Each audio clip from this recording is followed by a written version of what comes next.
Guys তোমাদের সাথে একটা জিনিস শেয়ার করি। দেখো কি হয়েছে, পিম্পল। ওহো, এটা এত বেশি পেন দিতেছে।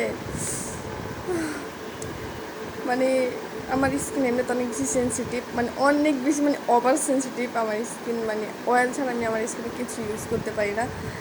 বাট একদিক দিয়ে ভালো আছে আমার স্কিন, যে আমার স্কিনে ভাই কোনো পিম্পল বা গোটাকাটি এগুলো কিছু হয় না, আলহামদুলিল্লাহ আলহামদুলিল্লাহ মাশাল্লাহ।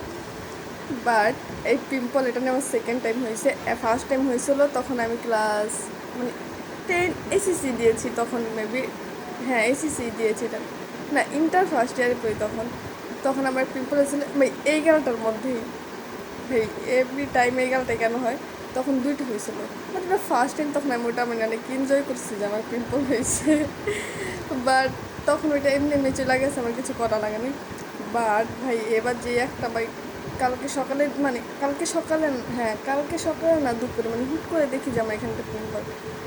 ভাই মানে পিম্পল আমি দেখি নাই, জাস্ট আমি এইভাবে হাত দিয়ে মানে ভাবতেছি কিছু একটা হয়েছে। বাট কেন না ব্যথা ব্যথা করতেছে। বাট আয়নার মধ্যে যখন তাকাইছি দেখি ভাই আমার এখানে পিম্পল হয়ে আছে সন্ধ্যায় যখন আয়নার মধ্যে তাকাইছি। আর এটা ভাই এত বেশি পেন দিতেছে, মানে এত বেশি পেন দিতেছে। তো এটা কী করবো এখন আমি? কিছু করবো না, এখন একটা মাস্ক লাগাবো, এটা এমনিতেই চলে যাবে। আর এটা এই ভিডিওটা করার রিজন হচ্ছে, যখন আমার ফার্স্ট টাইম পিম্পল হয়েছিল তখন আমি পিক দিয়ে স্টোরি দিয়েছিলাম, ওটা একটা মেমোরি আছে আমার, স্টোরি আর্কাইভ আছে।